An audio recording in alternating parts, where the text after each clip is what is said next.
তো hello viewers, welcome to my YouTube channel the future nurse 24। আজকে আমরা আর একটা প্রসিডিওর অফসে যেটা পারফর্ম করব সেটা হচ্ছে অ্যান্টিনেটাল এক্সারসাইজ। এই অ্যান্টিনেটাল এক্সারসাইজ কখন করা হয়? ডিউরিং অ্যান্টিনেটাল পিরিয়ড, যখন মাদার থাকে সেই অ্যান্টিনেটাল পিরিয়ডে এই এক্সারসাইজ পারফর্ম করা হয়। তো ফার্স্ট অফ অল আমরা জানবো ডেফিনিশন অফ অ্যান্টিনেটাল এক্সারসাইজ। আমরা কি জানবো তাহলে? অ্যান্টিনেটাল এক্সারসাইজটা কি হলো? একটা এক্সারসাইজ যেটা অ্যান্টিনেটাল পিরিয়ডে করা হয়। কোন অ্যান্টিনেটাল মাদাররা করবে যাতে কি হবে, যাতে তারা একটা ভালো একটা হেলদি বেবি বা হেলদি মাদারও, মায়ের স্টেটাসটা হেলদি থাকতে পারে, আর তার সাথে মায়ের যে পেলভিক ফ্লোর তার মাসেলগুলো স্ট্রেনথেন হবে এবং নর্মাল যে ফিজিওলজিক্যাল প্রসেস ডিউরিং প্রেগনেন্সি সেটা মেনটেন থাকবে। এবার তাহলে এরপর জানবো আমরা পারপাস অফ অ্যান্টিনেটাল এক্সারসাইজ, অর্থাৎ এই এক্সারসাইজ করলে কী কী সুবিধা হবে মায়ের, ঠিক আছে? সেগুলো নাম্বার ওয়ান হচ্ছে to strengthen the pelvic floor muscle, অর্থাৎ পেলভিক ফ্লোর মাসেল স্ট্রেংথ হবে। তার সাথে সাথে দু নম্বরে কী হবে? To continue the pregnancy and physiological process during pregnancy. Number three হচ্ছে to reduce the stress of contraction of muscle, অর্থাৎ ফোর হচ্ছে to strengthen the muscle of the vagina and হচ্ছে পেরিনিয়াম এরিয়া। অর্থাৎ তো মেন যে purpose, আমরা যে কোনো দুটো এক্সারসাইজ, একটা অ্যান্টিনেটাল এক্সারসাইজ একটা পোস্টনেটাল এক্সারসাইজ, এই দুটো এক্সারসাইজেরই মেন পারপাস হচ্ছে মানে আমার মায়ের যে ব্যাক মাসেল বা পেলভিক ফ্লোর মাসেল বা অ্যাবডোমিনাল মাসেল থাকবে সেই মাসেলগুলো কিন্তু স্ট্রেচিং হবে আর তার সাথে যে স্ট্রেনথেন হতে সাহায্য করবে। এগুলোই কিন্তু এর মেন পারপাস। এরপরে প্রসিডিউরটা কমপ্লিট করার জন্য আমাদের দরকার হচ্ছে একটা অ্যান্টিনেটাল মাদার থাকবে, তার সাথে আর্টিকেল হিসেবে কি থাকবে? যদি এই প্রসিডিউরটা শুয়ে এবং বসে দুটোভাবেই করতে হবে, সেই জন্য বসার জন্য মায়ের বেড থাকতে পারে বা নিচে বসার জন্য একটা হচ্ছে ফ্লোর, তার উপরে ম্যাট দরকার, আর বেডে শুয়ে থাকার জন্য একটা পিলো দরকার, আর হচ্ছে প্রাইভেসি মেনটেন করার জন্য একটা স্ক্রিন দরকার। আর তাছাড়া হচ্ছে হ্যান্ড ওয়াশিং আর্টিকেল বা যদি মানে হ্যান্ড রাব করতে হয় তার জন্য একটা স্যানিটাইজার দরকার, ঠিক আছে? তো এরপরে চলো আমরা প্রসিডিউরটা শুরু করি। প্রসিডিউর করার আগে আমরা কয়েকটা মানে কন্ডিশন জেনে নেব যে কন্ট্রাইন্ডিকেশন ফর দিস প্রসিডিউর। এই অ্যান্টিনেটাল এক্সারসাইজ কোন কোন মায়েদের ক্ষেত্রে করা যাবে না বা করতে পারবে না, সেটা হচ্ছে নাম্বার ওয়ান, যদি কোনো মায়ের প্লাসেন্টা প্রিভিয়া ধরা পড়ে, অর্থাৎ প্রেগনেন্সি চলাকালীন যদি ব্লিডিং, মায়ের প্রফিউজ ব্লিডিং হয়, তখন সেই মা এই অ্যান্টিনেটাল এক্সারসাইজ করতে পারবে না। নাম্বার টু হচ্ছে মাল্টিপল প্রেগনেন্সি, অর্থাৎ ইউএসজি ধরা পড়ে যদি কোনো মায়ের মাল্টিপল প্রেগনেন্সি, অর্থাৎ একের বেশি বেবি হওয়ার চান্স থাকে, প্রবাবিলিটি থাকে, সেই কন্ডিশনের মায়ে কিন্তু এই এক্সারসাইজ করতে পারবে না। নাম্বার থ্রি আইইউজিআর, অর্থাৎ ইন্ট্রাইউটেরাইন গ্রোথ রিটার্ডেশন, কোনো মায়ের যদি আগে থেকে আইডেন্টিফাই হয়, সেই সমস্ত মায়েরা এই প্রসিডিউর করতে পারবে না। এবার আমরা প্রসিডিউরটা স্টার্ট করি। তো গুড মর্নিং মা, ঠিক আছে? আজকে আমি একটা প্রসিডিউর করবো যেটা হচ্ছে অ্যান্টিনেটাল, মানে আপনি এখন একটা প্রেগনেন্সি পিরিয়ডে আছেন, তো আপনার কত বয়স, মানে কত মাস চলছে এখন?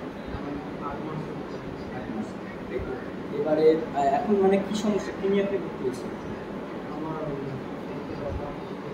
আর পা ফোলা বা কোনো অসুবিধা আছে? তো এখন যে সমস্যাগুলো হচ্ছে তার জন্য আমি কিছু কিছু এক্সারসাইজ বলবো, সেগুলো করলে আপনার এখন যে হেলথ কন্ডিশন সেটা মানে আপনার ভালো লাগবে, ঠিক আছে? বা আমি যেভাবে আপনাকে দেখিয়ে দেবো সেই এক্সারসাইজগুলো সেভাবে করবেন, ঠিক আছে? 7টা মোট এক্সারসাইজ আছে, 7টা যেভাবে শুয়ে আর বসে 7টা এক্সারসাইজ হবে, সেগুলো আমি যেভাবে করবো সেভাবে সহযোগিতা করবো, ঠিক আছে? আপনি আমার সাথে সাথে করবে, তাহলে দেখবে ভালো লাগবে, ঠিক আছে? তো মা, আপনার নামটা শোনাবেন, নাম কি?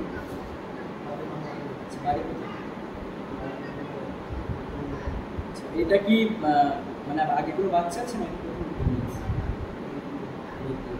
আগে যখন আগের প্রেগনেন্সি মানে আগের যে ডেলিভারি হয়েছে সেটা কি নর্মাল হয়েছে? আচ্ছা, ওই সময় পিরিয়ডে, মানে এই পিরিয়ডে এক্সারসাইজ বা কিছু ফ্রি হ্যান্ড এক্সারসাইজ করেছিলেন? তো আমি হিসেবে আপনাকে একটু 7টা দেখিয়ে দেবো, আপনি আমার সাথে দেখে করবেন, ঠিক আছে? তো ফার্স্ট যে এক্সারসাইজ সেটার নাম হচ্ছে ডিপ ব্রিদিং এক্সারসাইজ, ঠিক আছে? ডিপ ব্রিদিং এক্সারসাইজ 3টে ভাবে পারফর্ম করা যায়। একটা মানে 3টেই বসে বসে। একটা ফার্স্ট এক্সারসাইজের নাম হচ্ছে ফার্স্ট এক্সারসাইজ যেটা মাউথ এক্সারসাইজ, মানে সেটা মুখ দিয়েই মা জোরে জোরে নিঃশ্বাস নেবে আর তারপরে ছাড়বে, মানে ব্রিদিং নেবে, ইনহেল করবে, তারপরে সেটা এক্সহেল করবে, সেটা 5 বার রিপিট করবে, 10 সেকেন্ড হোল্ড করবে, 5 বার রিপিট করবে। ঠিক আছে, আমি যেভাবে দেখাচ্ছি সেভাবে করবে। তাহলে এখন আপনাকে একটু চলে আসতে হবে।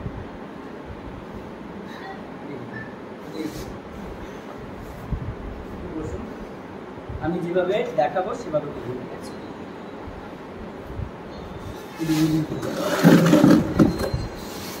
এভাবে বসুন, আমার দিকে ফলো করবেন, এভাবে বসে।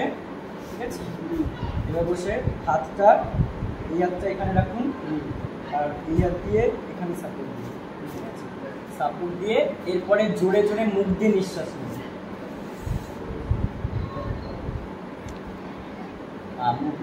এভাবে জোরে জোরে মুখ দিয়ে নিঃশ্বাস নেবেন এবং নাক দিয়ে ছাড়বেন। ঠিক আছে, এইভাবে 5 বার রিপিট করবেন আর 10 সেকেন্ড মুখ দিয়ে নিঃশ্বাস নিয়ে ধরে রাখবেন।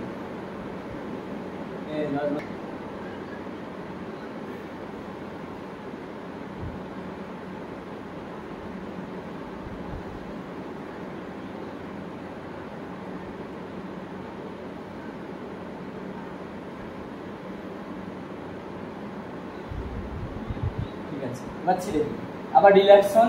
এভাবে এইটা করলে আপনার সুবিধা কী হবে, আপনার চেস্ট এবং অ্যাবডোমেনের যে মাসেল সেগুলো স্ট্রেংথ হবে, মানে শক্তিশালী হবে, আর তার সাথে সাথে ব্লাড সার্কুলেশনটা আপনার ইনক্রিজ হবে, মানে বাড়বে। ঠিক আছে, এখন একটু মানে স্বস্তি ফিল হচ্ছে।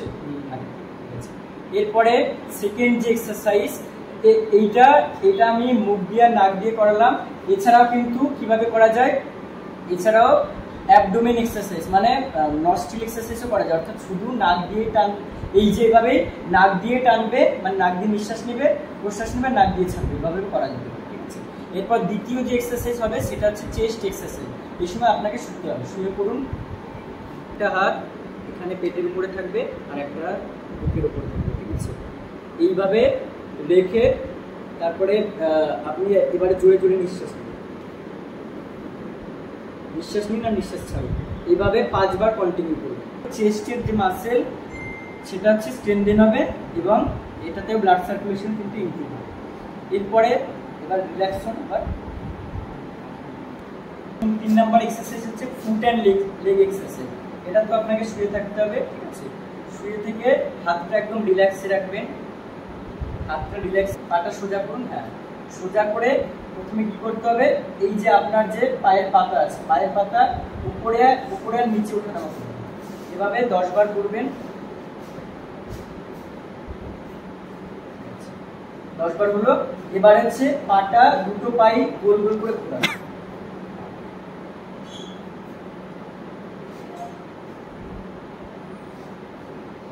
আচ্ছা, ঠিক আছে, এটা করলে আপনার কি সুবিধা হবে, এই যে ওঠানামাটা করছিলেন, এতে ধরুন পায়ে কোনো পেন বা সোল গ্রিজে কোনো, মানে পায়ের পাতার নিচে যদি কোনো পেন হয়, তাহলে সেটা একবার স্ট্রেট হচ্ছে, একবার কার্ভ হচ্ছে, তাহলে সেটা কি হবে, সেটা একটা রিলিফ পাবেন, মানে আপনি স্বস্তি পাবেন। আর এই যে গোল গোল করে যেটা ঘোরালেন, সেটাতে ব্লাড সার্কুলেশন পায়ের থেকে হার্টের দিকে ব্লাড সার্কুলেশন ভালো হচ্ছে। কেজেল এক্সারসাইজ, যেটাকে বলা হয় পেলভিক ফ্লোর এক্সারসাইজ, এটাতেও শুয়ে থাকতে হবে। শুয়ে থেকে আপনার হাঁটুটা ভাঁজ করুন, হাঁটুটা ভাঁজ করে এরপরে দুটো হাত এখানে রাখুন, দুটো হাত এখানে রেখে কিভাবে আপনাকে করতে হবে, দম বন্ধ করে রাখতে হবে, মানে ধরুন এভাবে পেটটা চেপে রাখুন। এই যে এক্সারসাইজ, এটার নাম হচ্ছে কেজেল এক্সারসাইজ বা পেলভিক ফ্লোর এক্সারসাইজ। এই এক্সারসাইজটা করলে কি হবে, পেলভিক ফ্লোরের যে মাসেল, মানে পেলভিক ফ্লোরের মাসেলের ওটা কিন্তু স্ট্রেনথেন হবে। ঠিক আছে, এভাবে 10 বার মানে 10 সেকেন্ড হোল্ড করে রাখবেন, তারপরে ছেড়ে দেবেন। এবার ছেড়ে দেবেন, আবার আগের পজিশনে ফিরে যাবেন।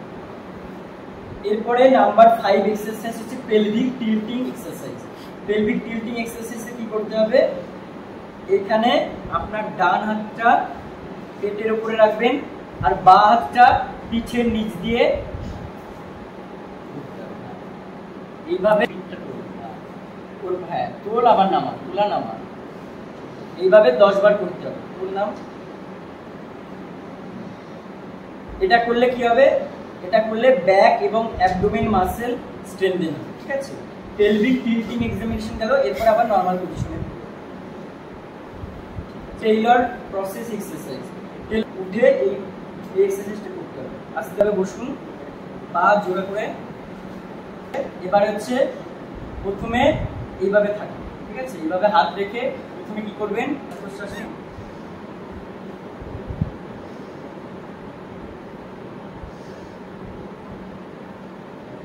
ঠিক আছে। এবার ছেড়ে দিয়ে আমি যেভাবে দেখাচ্ছি, আপনার দুটো হাত মানে হাঁটুতে টাচ করুন, হাঁটুতে টাচ করে যতটা পারেন আপনার কোমরের দিকে ঠেলে নিয়ে আসবেন, ঠিক আছে, এইভাবে ঠেলে নিয়ে আসবেন। আর জোরে জোরে শ্বাস নিন, ঠেলে নিয়ে আসুন আস্তে আস্তে কোমরের কাছে।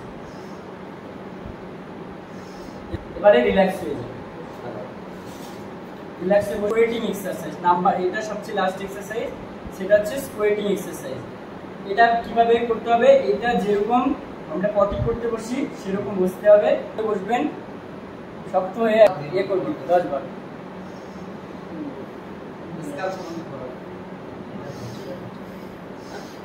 ঠিক আছে, এবারে 10 বারে করবেন, আবার নরমাল ভাবে বসবেন। তবে শুয়ে এবং বসে যে এক্সারসাইজগুলো করতে বললাম, এখন কি আপনার আগের থেকে একটু বেটার ফিল হচ্ছে, একটু ভালো লাগছে?